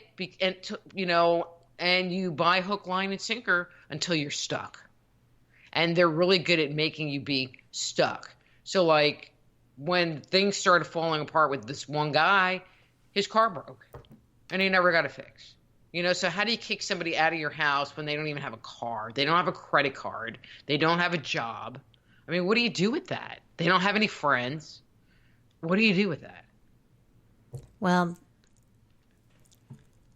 I left them there. Some people that could be hard. I left them in my space and left them to my space because it finally got to the point, because I resisted change for so long because I did not want to have to make those hard decisions, and there were children involved, and but anytime I tried to invoke boundaries, it was a negative thing. The whole pattern started all over again. And so, see, for me, I had just spent the last 4 years restoring an old house. I mean, me, up and down ladders, sanding walls and fixing sheetrock and doing this and painting and that. I wasn't going to let this psycho who broke my computer and threw stuff through a screen window and, stay in my house, and I'm going to leave. Absolutely. But one of the things that happens... I was fortunate. Excuse me? I said I was fortunate. Yes. I was not in the best home, and I found a way to go. So I was very fortunate, but I knew that if I didn't, it was not going to be good. And then I was accused of being a narcissist. Right? And I know that that's something that you cover, but, I worried about that because I'm just taking care of mine and my kids' needs. So was that making me a narcissist? Well, and that's a great question that I think a lot of empaths struggle with. And this is my commentary, and it's very short. If you're an empath, usually, not always, but usually, it's like you're more worried about taking care of everybody else's stuff. And so if you take a moment to take care of yourself or take care of your kids, there is no way on the planet that you could ever be a narcissist because you're struggling just to take care of yourself. Right. Yes, because, and it was so weird because I really didn't have a self-esteem worth mentioning. Right? That totally didn't do the self-love thing. I was struggling to, rob Peter to pay Paul to survive at that point because it was very difficult. And I actually changed cities and states, but I had a job lined up before I did it. And, it was so tough because I really needed to have those skills. And it's very difficult to go from the extreme of life before to going into a situation. And I was doing it. I was taking care of kids. I was taking care of job. I was taking care of having a home, car payment, 2 kids in full-time daycare, 1 after school care. It it was happening. And I never gave myself credit for making that work out. For surviving. And I see a lot of people do that. And, you know, when you're struggling, then that's just one of the things. And I'm going to ask a question here because we're about to go to our last break. But can we hold that question till after can. the break? Because I wanted to touch on why do people stay just quick. Yes, There's please. something that's called trauma bonding. And so it's kind of like, not Munchausen syndrome, Stockholm syndrome. So you're with somebody and they put you through this very traumatic situation. And so you end up having a lot of cortisol release and hormonal release that is activated by your stress system. And so you go through this trauma, and before you're able to recover, they will come back and be like, oh, I'm so sorry, I love you, which releases all of these endorphins and opioids and feel-good hormones in your body. And so internally, hormonally, you know, so there's the psychological part, but there's also a big physiological part where you're going up and down and just getting one more text, just a hug, just talking to them one more time is such a hormonal rush. This one woman that I know said that it's easier to quit a heroin addiction than it is to leave an abusive relationship sometimes. I would agree with that. I have had one that was very difficult to walk away from, and it was the most disrespectful of all of them. But I will agree with cortisol because I have a cortisol pad as a result of all this, and that is so hard to get rid of. And, you know, but it's constant swinging. And that is the manipulation that keeps people there. Exactly. It's like complete Stockholm syndrome. You are completely right about that. And the hope. Oh, I'll go to the doctor. Oh, ever hopeful. I'll quit drinking. You know, but I said earlier, you know, empaths got through their trauma because there was a hope that things were going to change down the road, that mom was going to love me, that the abuse is going to stop, that things are going to get better. And they tie into that piece of hope that most empaths carry with them. Yes. That's pretty intense. Okay, now you can go to break. And on that note, since I have permission, we are going to take our final break, and we will be right back here at Fate Mag Radio with Dr. Rita Louise. Be sure, if you have questions, to get them in those chat rooms, because this is going to be it. We'll see you on the flip side. You are listening to WBHM Digital Broadcasting, the best in paranormal talk, only on Paranormal Experience Radio, broadcasting live out of Birmingham, Alabama.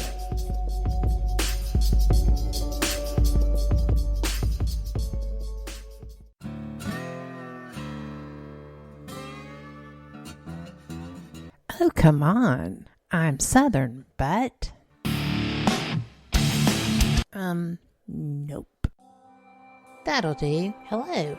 I am Kat Hobson, host of Paranormal Experience here on WBHM Digital Broadcasting out of Birmingham, Alabama. I enjoy having guests from all areas of the paranormal, from ghosts to ufology to cryptids and beyond. You'll find some of the best researchers in their fields bringing you some great information. Join me on Wednesday nights from 8 to 10 p. Eastern here on WBHM Digital Broadcasting. Since 1948, Fate magazine has brought you reports of the strange and unknown, all of them true. Fate Radio is carrying on that tradition, bringing you the unusual, macabre, strange, and bizarre. Join host Kat Hobson Sunday nights from 8 to 10 p.m. Eastern on WBHM Digital Broadcasting.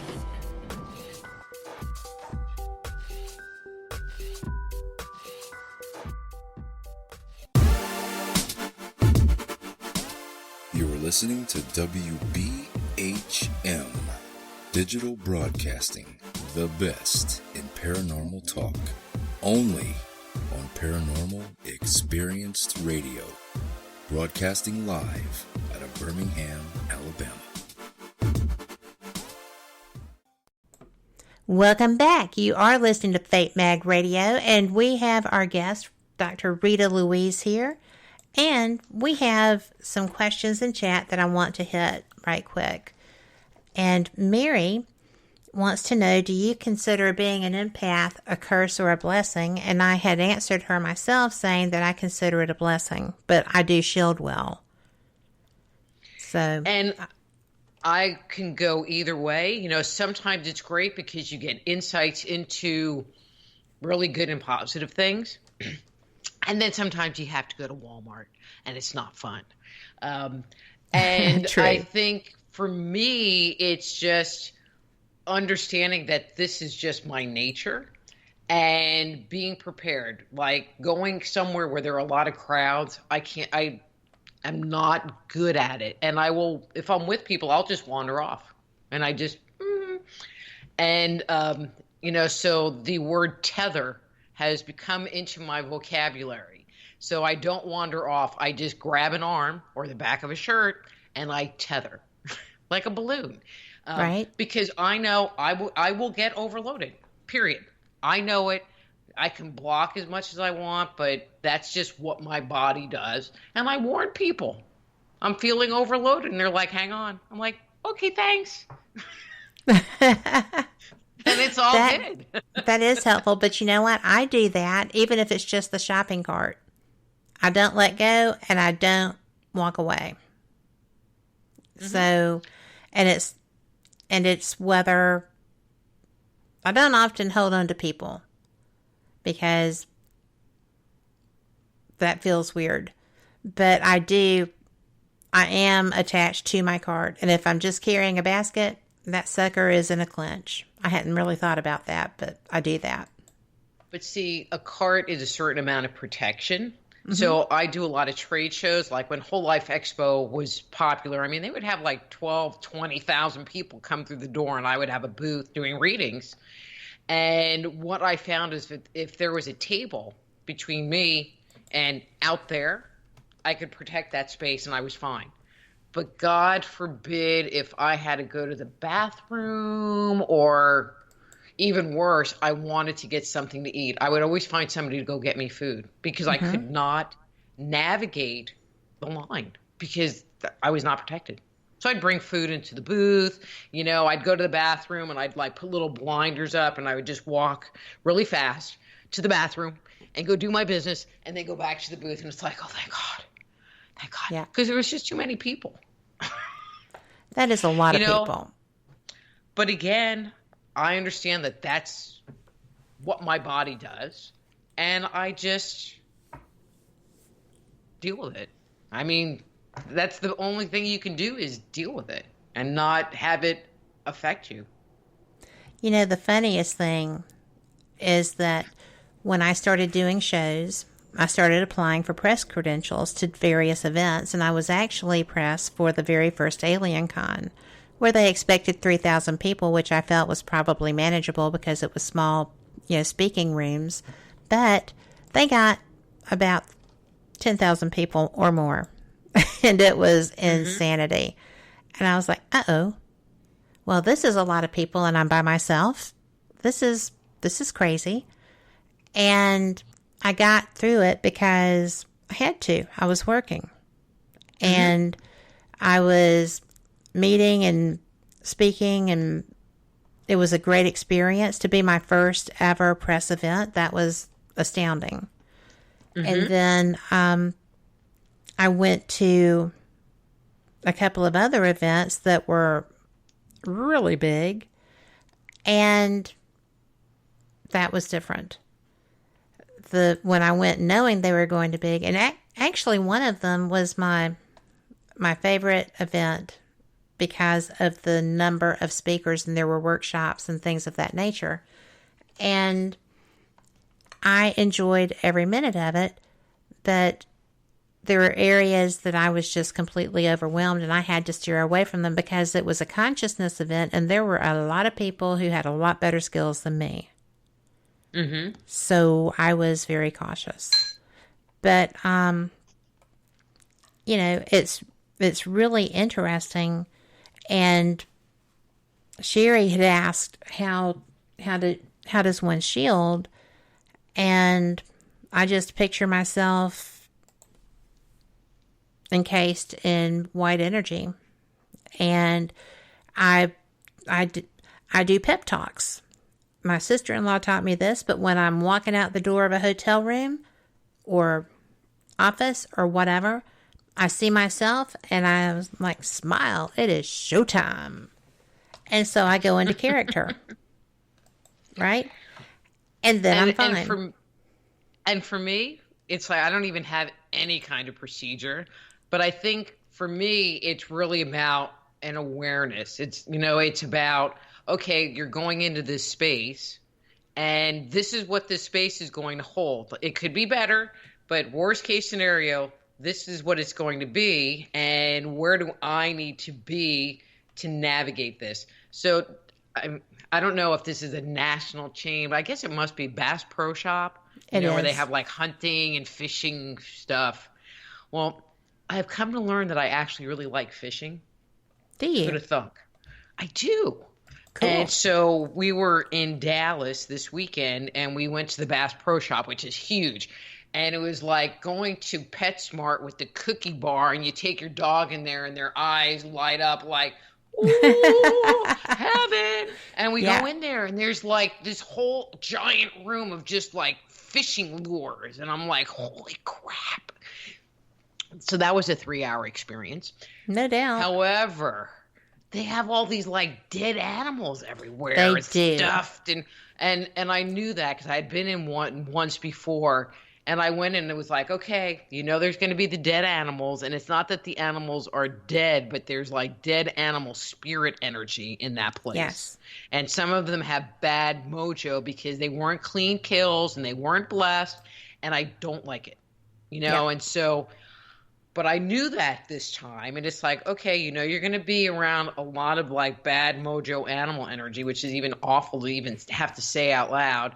And so just be prepared for it.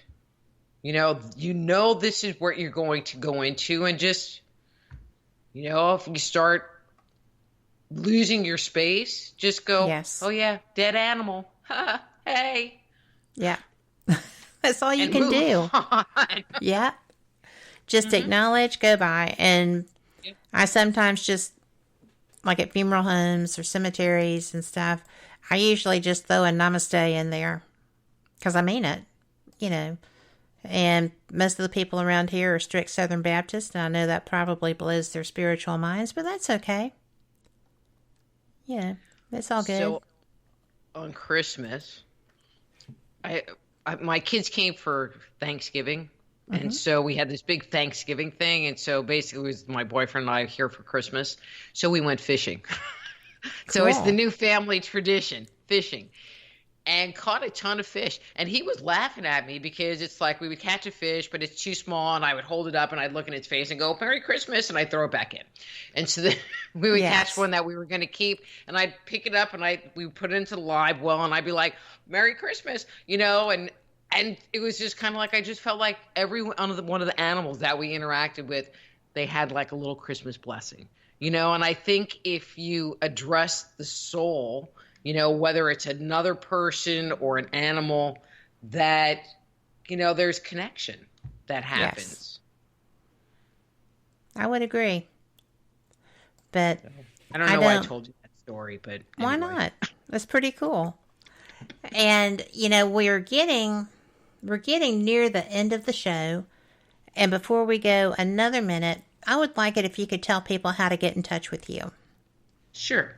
So my primary website is soulhealer.com, soulhealer.com, soulhealer.com.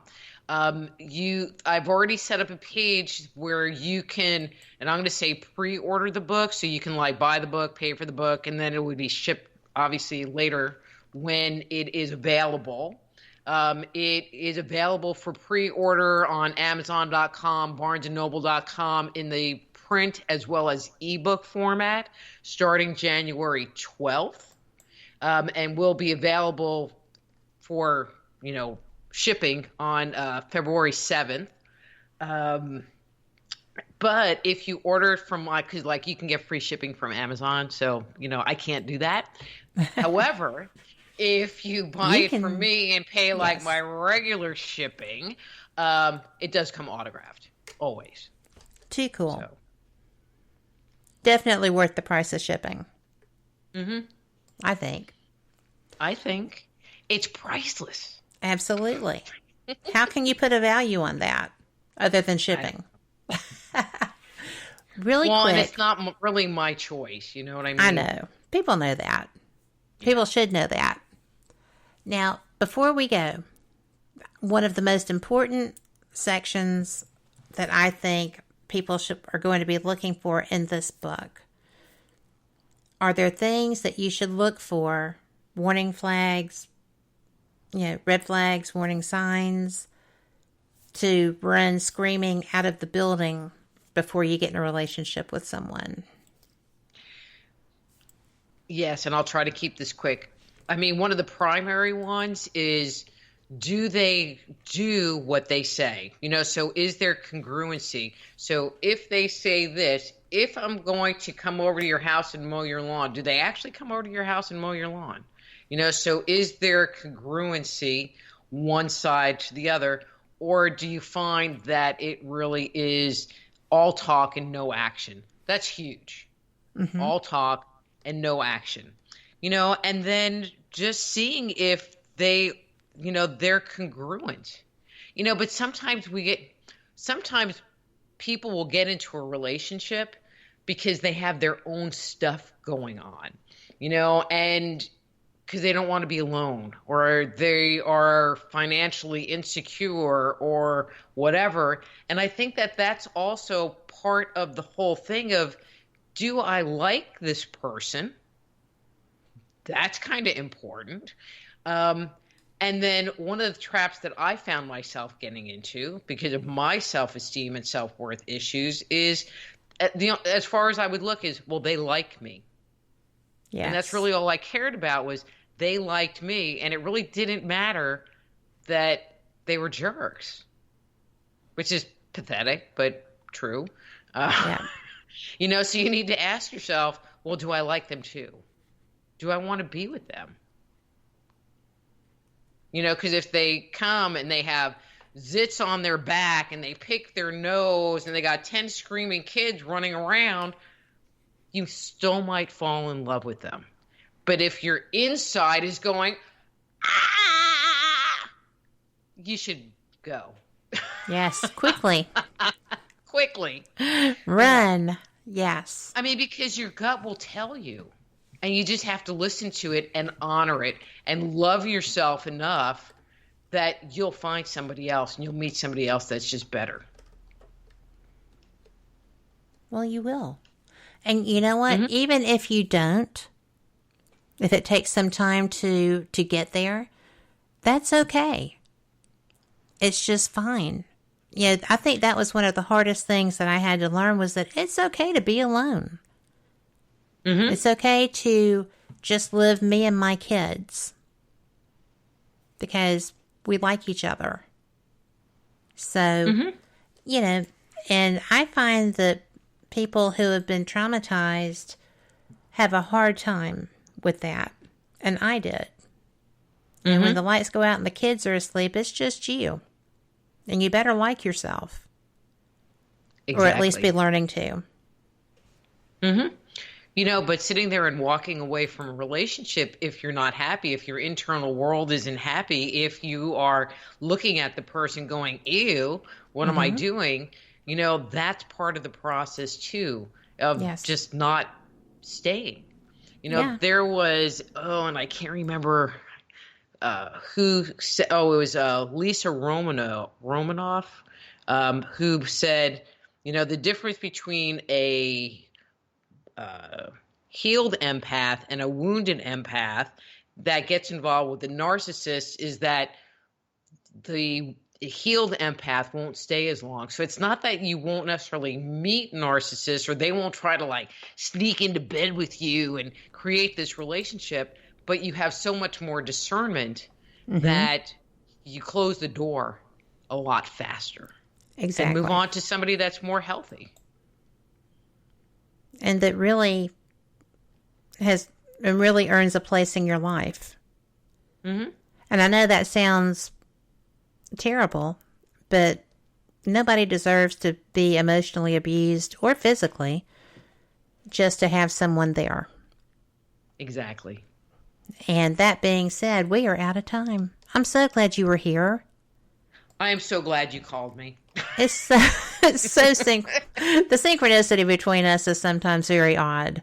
I love it. Yes.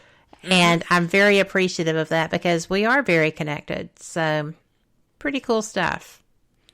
And the book will be available, and it is The Dysfunctional Dance of Empaths and Narcissists.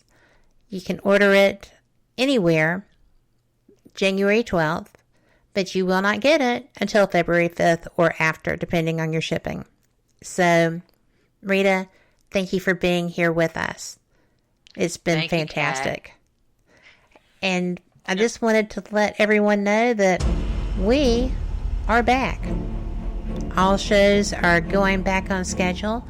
We will have tomorrow night, Denise Pridemore will be returning with the Paranormal Pride, and you know that's going to be awesome. Wednesday night, I will be back with Paranormal Experience Radio with Robin Terry. Shelley Robertson is going to have her live Ghost Talk Radio on Friday. Obviously, Paraversal Universe is suspended right now.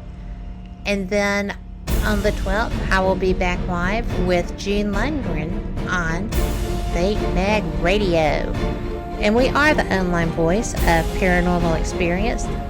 That's not true. We are the online voice of Fate Magazine, and I am so glad to be able to say that. Again, check the website out, www.fatemag.com. Subscriptions, past editions, all kinds of goodies. Thank you for being here. We appreciate your support, and I hope you have a fantastic week. Don't forget, be the change you want to see in the world and be a friend you'd like to have. Good night.